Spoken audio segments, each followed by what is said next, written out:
Instant ಆಗಿ ಕೇವಲ 10 ನಿಮಿಷದಲ್ಲಿ ಮಾಡುವಂತ ಉತ್ತಪ್ಪ ಯಾವ ರೀತಿ ಮಾಡೋದು ಅಂತ ಇವತ್ತಿನ ವಿಡಿಯೋದಲ್ಲಿ ತಿಳಿಸ್ಕೊಡ್ತಾ ಇದ್ದೀನಿ. ತುಂಬಾನೇ ಸಾಫ್ಟ್ ಆಗಿರುತ್ತೆ, ತುಂಬಾ ಕ್ವಿಕ್ ಆಗಿ ಮಾಡ್ಕೊಳ್ಬಹುದು. ಹಾಗಾದ್ರೆ ಇವತ್ತು ಉತ್ತಪ್ಪ ಅದರ ಜೊತೆಗೆ ಕಾಯಿ ಚಟ್ನಿ ಯಾವ ರೀತಿ ಮಾಡೋದು ಅಂತ ನೋಡೋಣ.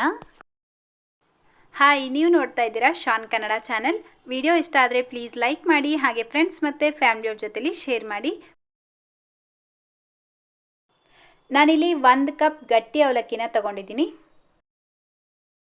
ಇದನ್ನು ಒಂದು 2-3 ಸಲ ಚೆನ್ನಾಗಿ ತೊಳೆದು ಅದೇ ಕಪ್ಪಲ್ಲೇ ಅರ್ಧ ಕಪ್ ಮೊಸರು ಹಾಕ್ಕೊಂಡು ಮಿಕ್ಸ್ ಮಾಡ್ಕೊಳ್ತಾ ಇದ್ದೀನಿ.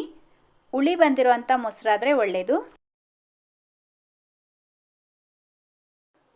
ಈಗ ಇನ್ನೊಂದು ಬೌಲ್ ತಗೊಂಡು ಅದೇ ಕಪ್ಪಲ್ಲೇ 1 ಕಪ್ ಉಪ್ಮಾ ರವೆ ಹಾಕ್ಕೊಳ್ತಾ ಇದ್ದೀನಿ. ಇದಕ್ಕೀಗ ನೀರು ಹಾಕ್ಬಿಟ್ಟು ಅವಲಕ್ಕಿ ಹಾಗೆಯೇ ರವೆ 5ರಿಂದ 10 ನಿಮಿಷ ನೆನೆಯೋದಕ್ಕೆ ಬಿಡಬೇಕು. ಅಷ್ಟರಲ್ಲಿ ನಾವೀಗ ಕಾಯಿ ಚಟ್ನಿ ಮಾಡ್ಕೊಳ್ಳೋಣ. ಒಂದು ಬ್ಲೆಂಡರ್ ಜಾರ್ಗೆ ಗ್ರೇಟ್ ಮಾಡ್ಕೊಂಡಿರುವಂಥ 1 ಕಪ್ ಹಸಿ ತೆಂಗಿನಕಾಯಿ ತುರಿನ ಹಾಕ್ಕೊಳ್ತಾ ಇದ್ದೀನಿ. ಅದ್ರ ಜೊತೆಗೆ 2 ಟೇಬಲ್ ಸ್ಪೂನ್ ಹುರ್ಗಡ್ಲೆ, 3 ಹಸಿಮೆಣಸಿನ್ಕಾಯಿ, ಒಂದು 7ರಿಂದ 8 ಎಸ್ಲು ಬೆಳ್ಳುಳ್ಳಿ, ಸ್ವಲ್ಪ ಹುಣಸೆ ಹಣ್ಣು, 1/2 ಟೀ ಸ್ಪೂನ್ ಉಪ್ಪು, ಸ್ವಲ್ಪ ಬೆಲ್ಲ ಹಾಕಿಬಿಟ್ಟು ಬ್ಲೆಂಡ್ ಮಾಡ್ಕೊಳ್ಳಿ. ನೀರು ಹಾಕ್ಕೊಳ್ದಿರ ಮೊದಲು ಬ್ಲೆಂಡ್ ಮಾಡಿಬಿಟ್ಟು ನಂತರ ಎಷ್ಟು ಬೇಕೋ ಅಷ್ಟು ನೀರನ್ನ ಹಾಕಿ ನುಣ್ಣಗೆ ರುಬ್ಕೊಳ್ಬೇಕು. ನೋಡಿ, ಈ ರೀತಿ ರುಬ್ಕೊಂಡು ಒಂದು ಬೌಲ್ಗೆ ಹಾಕ್ಕೊಳ್ತಾ ಇದ್ದೀನಿ. ಈಗ ಇದಕ್ಕೆ ಒಗ್ಗರಣೆ ಮಾಡ್ಕೊಳ್ಳೋಣ. ಒಗ್ಗರಣೆ ಮಾಡೋದಕ್ಕೆ ಗ್ಯಾಸ್ ಮೇಲೆ ಒಂದು ಚಿಕ್ಕ ಪ್ಯಾನ್ ಇಟ್ಕೊಂಡು 1 ಟೀ ಸ್ಪೂನ್ ಎಣ್ಣೆ ಹಾಕ್ಕೊಳ್ಳಿ. ಎಣ್ಣೆ ಚೆನ್ನಾಗಿ ಬಿಸಿ ಆದಮೇಲೆ 1/4 ಟೀ ಸ್ಪೂನ್ ಸಾಸಿವೆ, 1/2 ಟೀ ಸ್ಪೂನ್ ಕಡಲೆಬೇಳೆ, 2 ಒಣಮೆಣಸಿನ್ಕಾಯಿ, ಸ್ವಲ್ಪ ಇಂಗು ಪೌಡರ್, ಹಾಗೆಯೇ ಸ್ವಲ್ಪ ಕರಿಬೇವಿನ ಎಲೆ ಹಾಕ್ಕೊಂಡ್ರೆ ಒಗ್ಗರಣೆ ರೆಡಿ ಆಗುತ್ತೆ. ತುಂಬ ಸಿಂಪಲ್ ಕಾಯಿ ಚಟ್ನಿ ಇದು. ನೀವು ಇದನ್ನು ನೀರಾಗಿ ಬೇಕಾದರೂ ಮಾಡ್ಕೊಳ್ಬೋದು ಅಥವಾ ಗಟ್ಟಿಯಾಗಿ ಬೇಕಾದರೂ ಮಾಡ್ಕೊಳ್ಬೋದು. ನೋಡಿ, ಕರೆಕ್ಟಾಗಿ 10 ನಿಮಿಷ ಆಗಿದೆ. ನಾವು ನೆನೆಸಿಟ್ಕೊಂಡಿರುವಂಥ ರವೆ ಅವಲಕ್ಕಿ ಎಲ್ಲ ಚೆನ್ನಾಗಿ ನೆಂದಿರುತ್ತೆ.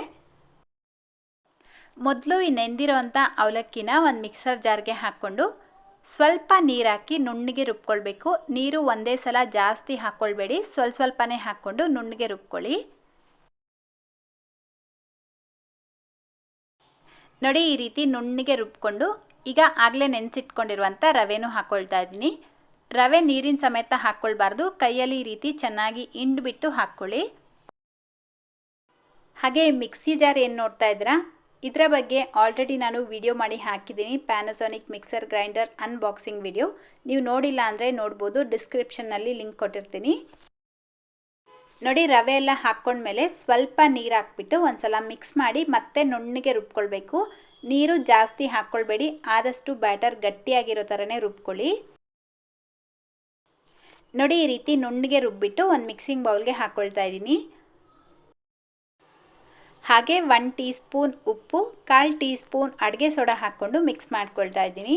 ಅಡುಗೆ ಸೋಡಾ ಇಲ್ಲಿ ಕಂಪ್ಲೀಟಾಗಿ ಆಪ್ಷನಲ್, ಬೇಕಿದ್ದರೆ ಹಾಕ್ಕೊಳ್ಬೋದು, ಇಲ್ಲಾಂದರೆ ಸ್ಕಿಪ್ ಮಾಡಿ. ಅಡುಗೆ ಸೋಡಾ ಹಾಕಿದ್ರೆ ದೋಸೆ ಸ್ವಲ್ಪ ಉಬ್ಬಿ ಬರುತ್ತೆ.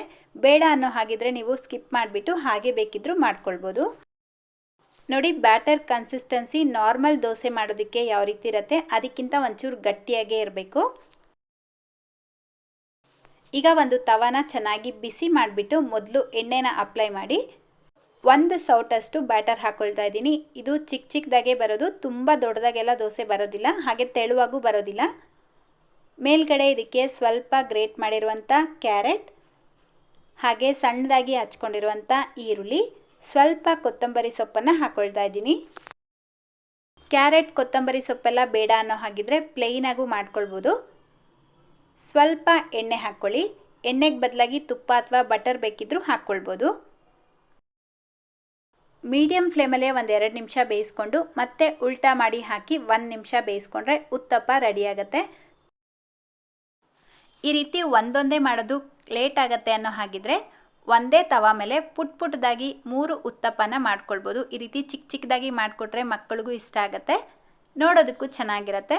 ಸೊ ನಿಮಗೆ ಯಾವುದು ಈಸಿ ಅಂತ ಅನ್ಸುತ್ತೋ ಆ ರೀತಿ ಮಾಡ್ಕೊಳ್ಳಿ. ನೀವು ಹೇಗೆ ಮಾಡಿದ್ರೂ ರುಚಿ ಮಾತ್ರ ತುಂಬ ಚೆನ್ನಾಗಿರುತ್ತೆ, ಹಾಗೆ ತುಂಬ ಸಾಫ್ಟಾಗೂ ಇರುತ್ತೆ. ಒಂದ್ಸಲ ಖಂಡಿತ ಟ್ರೈ ಮಾಡಿ. ಸೊ ಇವತ್ತಿನ ಇನ್ಸ್ಟೆಂಟ್ ಉತ್ತಪ್ಪ ರೆಸಿಪಿ ನಿಮ್ಮೆಲ್ಲರಿಗೂ ಇಷ್ಟ ಆಯಿತಾ? ಇಷ್ಟ ಆಗಿದ್ರೆ ಪ್ಲೀಸ್ ವಿಡಿಯೋಗೆ ಒಂದು ಲೈಕ್ ಮಾಡೋದನ್ನು ಮಾತ್ರ ಮರಿಬೇಡಿ. ಹಾಗೆ ನಿಮ್ಮ ಫ್ರೆಂಡ್ಸ್ ಮತ್ತು ಫ್ಯಾಮಿಲಿಯವ್ರ ಜೊತೆಲೂ ಈ ವಿಡಿಯೋನ ಶೇರ್ ಮಾಡಿ. ಚಾನಲ್ಗೆ ಹೊಸಬ್ರಾಗಿದ್ದರೆ ಪ್ಲೀಸ್ ಸಬ್ಸ್ಕ್ರೈಬ್ ಮಾಡಿಕೊಂಡು ಬೆಲ್ ಐಕನ್ನ ಕ್ಲಿಕ್ ಮಾಡ್ಕೊಳ್ಳಿ. ಬೆಲ್ ಐಕನ್ ಕ್ಲಿಕ್ ಮಾಡೋದ್ರಿಂದ ನಾನು ಹಾಕುವಂಥ ಪ್ರತಿಯೊಂದು ವಿಡಿಯೋ ನೋಟಿಫಿಕೇಷನ್ ನಿಮಗೆ ಬರುತ್ತೆ. ಸೊ ಇದೇ ರೀತಿ ಮತ್ತೊಂದು ಟೇಸ್ಟಿ ಆಗಿರುವಂಥ ರೆಸಿಪಿಯೊಂದಿಗೆ ಭೇಟಿಯಾಗೋಣ. Thank you.